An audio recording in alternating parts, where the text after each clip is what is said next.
Good morning everyone. हमने धारा 149 CPC तक का अध्ययन और अध्यापन किया। आज धारा 150 में क्या है? कारोबार का अंतरण, यानी कि ट्रांसफर ऑफ बिजनेस। उसके सिवाय जैसा अन्यथा उपबंधित है, जहां किसी न्यायालय का कारोबार किसी अन्य न्यायालय को अंतरित कर दिया गया है, वहां जिस न्यायालय को कारोबार इस प्रकार अंतरित किया गया है उसकी वे ही शक्तियां होंगी और उन्हीं कर्तव्यों का पालन करेगा जो उस न्यायालय को और उस पर इस संहिता द्वारा या इसके अधीन क्रम से प्रदत्त अधिरोपित थी, जिसमें कारोबार इस प्रकार अंतरित किया गया था। यानी कि transfer of business save as otherwise provided where the business of any court is transferred to any other court, the court to which the business is so transferred shall have the same power and shall perform the same duties as those respectively conferred and imposed by or under this code upon the court from which the business was so transferred। तो धारा 150 में ये बताया गया है कि कारोबार का अंतरण, यानी कि कोई न्यायालय दूसरे न्यायालय को यदि ट्रांसफर हो जाता है तो जो प्रथमतः न्यायालय का कार्य था वही पूर्ण होगा। 150 अब आता 151। This is a very very important धारा है। 151 न्यायालय की अंतर्निहित शक्तियों की व्यावृत्ति, यानी कि savings of inherent power of court. इस संहिता की किसी भी बात के बारे में यह नहीं समझा जाएगा कि वह ऐसे आदेशों के देने की न्यायालय की अंतर्निहित शक्ति को परिसीमित या अन्यथा प्रभावित करती है, जो कि न्याय के उद्देश्य के लिए या न्यायालय की आदेशिका के दुरुपयोग का निवारण करने के लिए आवश्यक है। यानी कि nothing in this code shall be deemed to limit और otherwise select the inherent power of the court to make such order as may be necessary for the ends of justice और to prevent abuse the process of the court. धारा 151 CPC में जो है वो in the ends of justice, in the ends of justice यानी न्याय, in the ends of justice और abuse process of the court, दो अल्फाज इसमें धारा 151 में, यानी कि न्यायालय प्रक्रिया का दुरुपयोग का निवारण। ये धारा 151 सीपीसी। अक्सर हम प्रैक्टिकली भी देखते हैं कि हम धारा 151 सीपीसी की दरखास्त देते हैं, जहाँ कोई भी प्रोविज़न नहीं है वहाँ 151 में इनहेरेंट पावर ऑफ, यानी कि न्यायालय को जो है अंतर्निहित शक्तियाँ प्राप्त है। धारा 152 आता निर्णय, डिग्रियों या आदेशों का संशोधन। किसी निर्णय में, किसी आदेश में कोई त्रुटि हो गई है, लेखन की या गणितीय संबंधी भूल है या किसी आकस्मिक भूल है या लोप है, कोई गलतियां हैं, तो न्यायालय स्वयं प्रेरणा से पक्षकारों में से किसी के आवेदन पर भी समय शुद्ध की जा सकती है। यानी कि निर्णयों में या डिग्रियों में या आदेशों के संशोधन, यानी अमेंडमेंट ऑफ जजमेंट, डिग्री और ऑर्डर। क्लरिकल और arithmetical mistake in judgments, decree और ऑर्डर और errors arising therein from any accidental slip or omission may at any time be corrected by the court either by own motion or on the application of the any of the party। धारा 152 में है amendment of judgements और degrees order. कई बार कोई clerical mistake रह जाती है, कोई त्रुटि रह जाती है, तो वही न्यायालय जिसके निर्णय में कोई क्लरिकल या अर्थमेटिकल कोई मिस्टेक रह गई है, कोई भूल हो गई है, तो उसको वो भी संशोधित कर सकता है न्यायालय, और वो किसी भी पार्टी के आवेदन पर उसमें डिग्री में या जजमेंट्स में वो जो मिस्टेक्स हो उसको संशोधित कर सकता है। तो धारा 152 में ये बताया। सपोज करो, हम प्रैक्टिकली भी देखते हैं कई बार जजमेंट्स में कुछ गलती हो जाती है, नेम्स ऑफ द पार्टीज में गड़बड़ हो गई, फादर नेम में गड़बड़ हो गई, कोई क्लरिकल कोई अर्थमेटिकल मिस्टेक हो गई, तो उसको हम अब आवेदन देते हैं और आवेदन पर न्यायालय देखता है कि भाई जो क्लरिकल अर्थमेटिकल त्रुटि है उसको करेक्ट। अब धारा 153 आदेश से संशोधन करने की साधारण शक्ति, जनरल पावर टू अमेंड। न्यायालय किसी भी समय खर्च संबंधी ऐसी शर्तों पर या अन्यथा जो वह ठीक समझे बात की किसी भी कार्यवाही में किसी भी त्रुटि या गलती को संशोधित कर सकेगा और ऐसी कार्यवाही द्वारा उठाए गए या उस पर अवलंबित वास्तविक प्रश्न या विवादक के अवधारण के प्रयोजन के लिए सभी आवश्यक संशोधन किए जाएंगे। General power to amend the court में at any time and on such terms as the cost or otherwise as it may be think fit, amend any order, defect or error in any proceedings in the suit, and all necessary amendment shall be made for the purpose of determining the real question or issue raised by the depending on the such proceedings। ये धारा 153 जहाँ appeal संक्षिप्त खारिज की जाती है 153 का में 153A में, वहाँ डिग्री या आदेश का संशोधन करने की शक्ति जहाँ अपील संक्षिप्त खारिज की जाती है। जहाँ अपील न्यायालय आदेश 41 नियम 11 के अधीन कोई अपील खारिज करता है, वहाँ धारा 152 के अधीन उस न्यायालय को उस डिग्री या आदेश को जिसके विरुद्ध अपील की गई है संशोधित करने की शक्ति का प्रयोग उस न्यायालय द्वारा जिसने प्रथम बार डिग्री या आदेश पारित किया है, इस बात के होते हुए भी किया जा सकेगा कि अपील के खारिज किए जाने का प्रभाव प्रथम बार के न्यायालय द्वारा पारित यथास्थिति डिग्री या आदेश की पुष्टि में हुआ है। Power to amend degree or order where appeal is dismissed.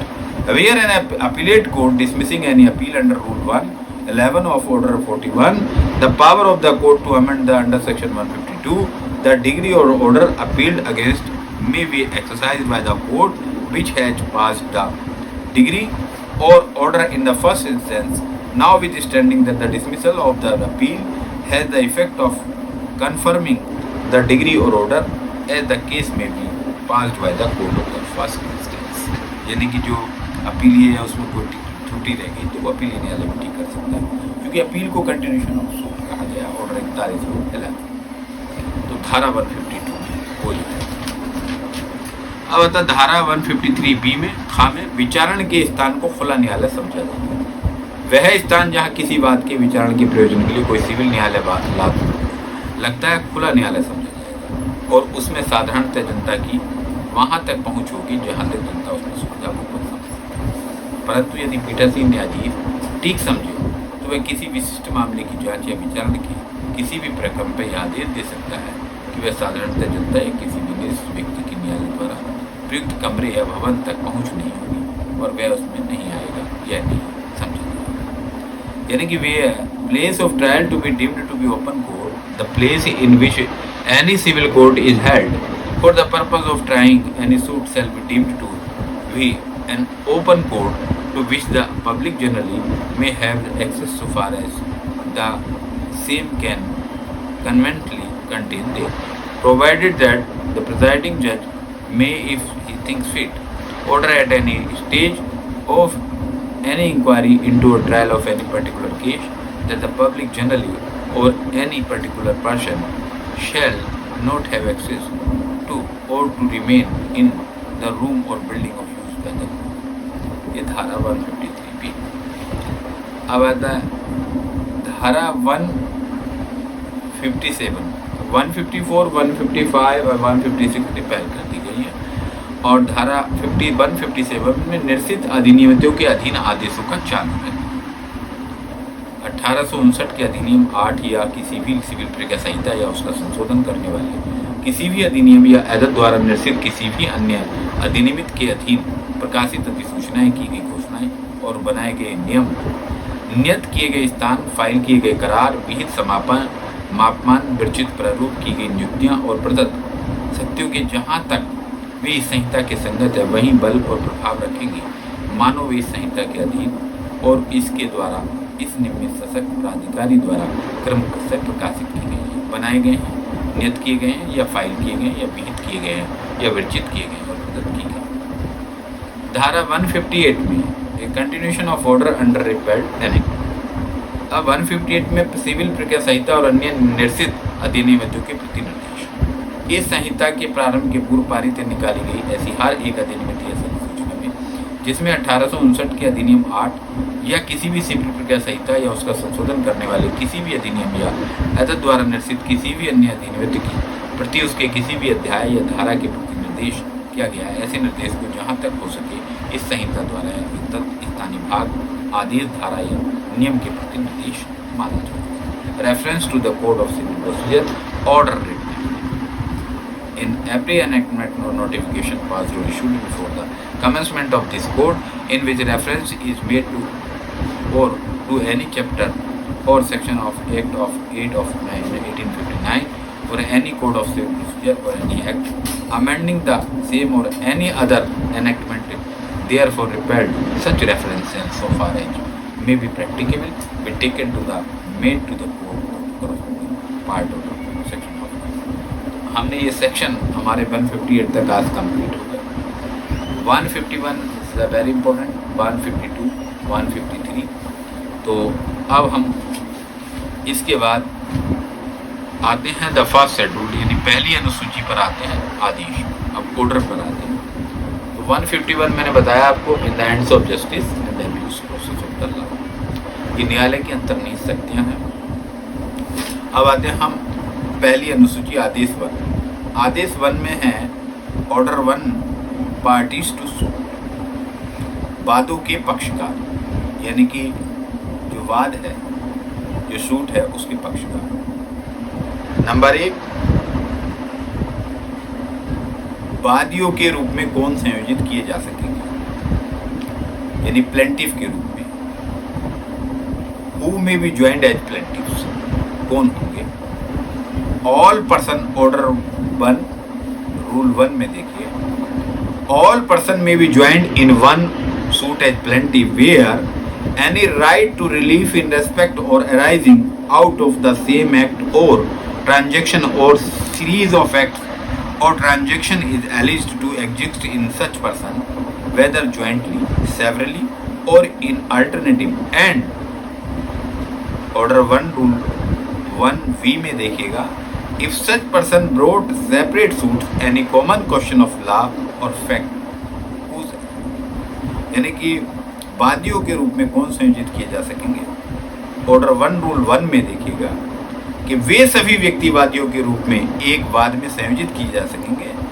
का 1 का में क्या है? 1 का में एक ही कार्य या संव्यवहार या कार्यों के या संव्यवहारों की आवली के बारे में या उसमें पैदा होने वाले अनुतोष पाने का अधिकार, उसमें संयुक्ततः या पृथकतः या अनुकल्पतः या वर्तमान होना अभिगत। देखिएगा जब हम प्लेंट ड्राफ्ट करते हैं तो कई लोग प्लेंटिव बनाते हैं, तो वो एज ए प्लेंटिफ ज्वाइंट होते हैं। और यदि ऐसे व्यक्ति पृथक पृथक वाद लाते हैं तो विधि या तथ्य का सामान्य प्रश्न उद्भूत होता है, इवन तो ऑर्डर 1 रूल 1 का काम। अब आता है कई सारे प्लेंटिफ हैं, अलग अलग सूट लाना चाह रहे हैं, सेम मामला है, तो भी उनका विचारण जो है एक साथ किया जा सकता है। अब पृथक विचारण या आदेश करने की न्यायालय की शक्ति। ऑर्डर 1 रूल 2 में क्या है? जहां न्यायालय को यह प्रतीत होता है कि वादियों के किसी संयोजन के विचारण उलझन या विलंब हो सकता है, वहां न्यायालय वादियों से निर्वाचन करने को कह सकेगा या पृथक विचारण का या ऐसा अन्य आदेश दे सकेगा जो समीचीन। न्यायालय की शक्ति है ऑर्डर 1 रूल 2 में कि वो पृथक विचारण का आदेश करने की न्यायालय की शक्ति है। Power of court to order the separate trial where it appears to the court that any joinder of parties plaintiffs में embraces or delay the trial of the suit, the court may put the plaintiff to their election or to order the separate trial or make such other order as may be of expedience। यानी कि ये देखना है कि वह ये plaintiff देरी कर रहा है तो न्यायालय का विवेक है कि वो उसको एक साथ कर दे या उनको अलग उनका सेपरेट ट्रायल। ऑर्डर 1 सब रूल 3 में देखिए, ऑर्डर इज 1 प्रतिवादियों के रूप में कौन संयोजित किए जा सकेंगे। अभी मैंने बताया कि वादियों के रूप में कौन संयोजित किए जा सकेंगे। जो पार्ट ऑफ क्लेम करते हैं प्लेंट है, जो प्लेंटिफ अपना क्लेम कर रहा है तो वो एज ए प्लेंटिफ ज्वाइंट। अब डिफेंडेंट आता है प्रतिवादियों के रूप में कौन से, वे सभी व्यक्ति प्रतिवादी के रूप में एक बाद में संयोजित किए जा सकेंगे एक ही कार्य या संव्यवहार या कार्यों या संव्यवहारों की आवली के बारे में या उसमें पैदा। तो मैंने आज आपको केवल यही है ऑर्डर 1 रूल 2 तक लिया। कल हम आगे